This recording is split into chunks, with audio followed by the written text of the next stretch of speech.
से ज्यादा यहां पसंद आती है, वहीं से शुरुआत कीजिए। देखिए राजीव जी, वास्तविकता में हम लोग अध्यापक लोग जब विवेचना करते हैं तो इंडिकेटर्स की तरफ ध्यान रखते हैं। और इंडिकेटर्स क्या कहते हैं, आपको शायद पता चल गया होगा कि कर्नाटका के अंदर करीब 20-25 जेडीएस के और बीजेपी के विधायक अगले 2-3 दिन के अंदर कांग्रेस ज्वाइन कर लेंगे।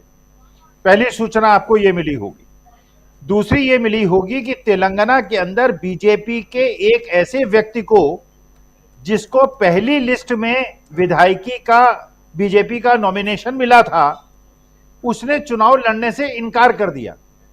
सोचिए, बीजेपी में किसी को लड़ने का टिकट मिले बीजेपी से और वो चुनाव लड़ने से इनकार कर दे, इसका मतलब क्या होता है जी। कर्नाटका के अंदर जो ये लोग ऑपरेशन लोटस चला रहे थे और कुछ दिन पहले तक ऑपरेशन लोटस चलाने का प्रयास कर रहे थे, वहां ऑपरेशन हस्त चल गया। डीके शिव कुमार ने अपनी जो चाणक्य नीति है वो दिखा दी। तीसरी बात जो आपने कही, बिहार के अंदर नीतीश कुमार ने जो आंकड़े पेश किए हैं राजीव जी, उससे एक बहुत बड़ा रहस्योद्घाटन हुआ है। रहस्योद्घाटन क्या हुआ है? पहले तो कुछ चीजें सिद्ध हुई। ये सिद्ध हुई कि जो गरीबी है वो सवर्णों में कम है, ओबीसी में उससे ज्यादा है, ईबीसी में उससे ज्यादा है, एससी में उससे ज्यादा है, एसटी में बहुत उससे ज्यादा है। शेड्यूल्ड कास्ट में भी कुछ ऐसी जातियां हैं जैसे मुसहर है जिनमें बहुत ज्यादा है, करीब 50% के आसपास है। अब ये समझिए ये आंकड़े क्या चीज दिखा रहे हैं, इसका मतलब बहुत बड़ा घोटाला चल रहा है हिंदुस्तान के अंदर।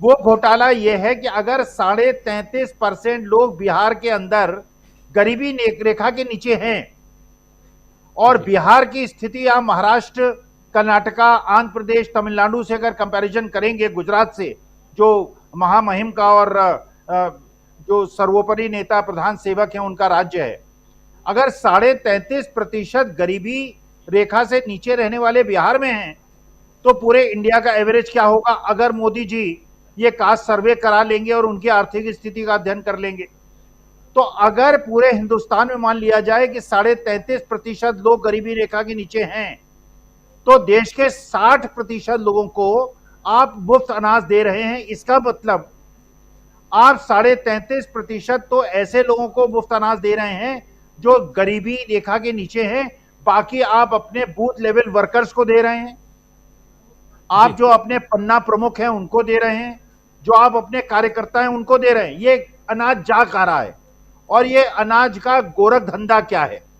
तो मुझे ऐसा लगता है आज ही सीबीआई को स्वतः संज्ञान लेके और सुप्रीम कोर्ट को इसका स्वतः संज्ञान लेके जो बिहार के अंदर आर्थिक स्थिति का वर्गीकरण हुआ है और जो सामाजिक स्थिति का वर्गीकरण हुआ है उसका स्वतः संज्ञान लेके इस चीज की जांच करानी चाहिए कि अगर हिंदुस्तान में गरीबी रेखा के नीचे और कितने लोगों के राशन कार्ड कैंसिल हुए हैं पिछले 3 साल 4 साल के अंदर, इसका मतलब यह है कि राशन का फर्जी वितरण हो रहा है, ये इनके कार्यकर्ताओं को मिल रहा है, इसलिए इनके पन्ना में जो काम कर रहे हैं वो लोग काम कर रहे हैं। और राहुल गांधी और वरुण गांधी की जो मीटिंग हुई है ये अकस्मात नहीं है। अभी तो राहुल गांधी से देखिएगा बीजेपी के नंबर 3, नंबर 4, नंबर 5 और नंबर 6 के नेता, वो भी कहीं ना कहीं बद्रीनाथ केदारनाथ में या कहीं हर की पैड़ी में उनकी मुलाकात होगी। और ये चीजें अकस्मात नहीं होंगी, ये इसलिए होंगी कि लोग ये समझ गए हैं और ये मोदी जी भी समझ गए हैं। इसीलिए अभी आप देखिए 5 विधानसभा के जब चुनाव हो जाएंगे, अभी तो वो गए, मिजोरम नहीं गए हैं, उसके बाद हो सकता है गुजरात भी ना जाएं।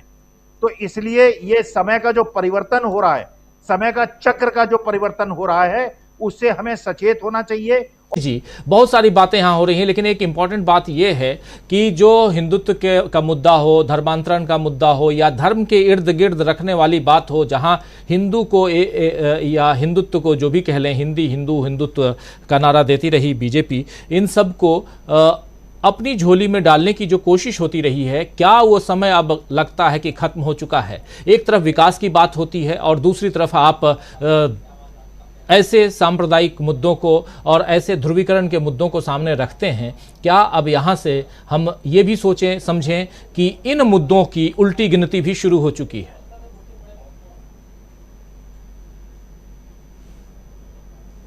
अनम्यूट कर लीजिए प्लीज। मैं अनम्यूट हूं मैं। हाँ जी, अब ठीक है। अगर संदर्भ लें केवल सनातन धर्म का और हिंदू धर्म का, उसी का संदर्भ लें, देखिए जो केदारनाथ धाम है और बद्रीनाथ धाम है, ये सरकारों के अधीन है और वहां के मुख्य पुजारी सनातन धर्म के प्रतीक हैं। आदि शंकराचार्य द्वारा स्थापित पीठों के महंत हैं ये, और ये भगवान महादेव के प्रतिनिधि माने जाते हैं। उनके घर में जो सनातन धर्म के प्रतीक हैं, उनके घर में अगर राहुल गांधी और वरुण गांधी की मीटिंग होती है, इसका अभिप्राय क्या है समझिए। और वहां की जो मंदिर समिति है उसके अध्यक्ष किसकी घोषणा करते हैं, इसका मतलब यह है कि जो सनातन धर्म और हिंदू धर्म के पीठाचार्य हैं, जो वहां के पीठों के अध्यक्ष हैं, वो ये मान गए हैं कि अगर सनातन धर्म को अक्षुण्ण रखना है, अगर हिंदू धर्म को जैसे सनातन काल से चला आ रहा है, सनातन काल तक इसको चलना है, तो इसको वही लचीलापन, वही प्रेम और सद्भाव लेके चलना पड़ेगा जो स्वामी विवेकानंद ने कहा था और भगवान श्री राम और कृष्ण ने जिसकी प्रेरणा हमको दी थी। ये एक अंश समझिए। फिर आपने संदर्भ लिया था राजीव जी कि चचेरे भाई मिले हैं। आप जरा पता चलाइए, मौसेरे भाई भी मिले होंगे और मौसेरे भाइयों की भी मीटिंग हुई होगी। यहां चचेरे भाइयों की मीटिंग हुई, वहां मौसेरे भाइयों की मीटिंग हुई होगी।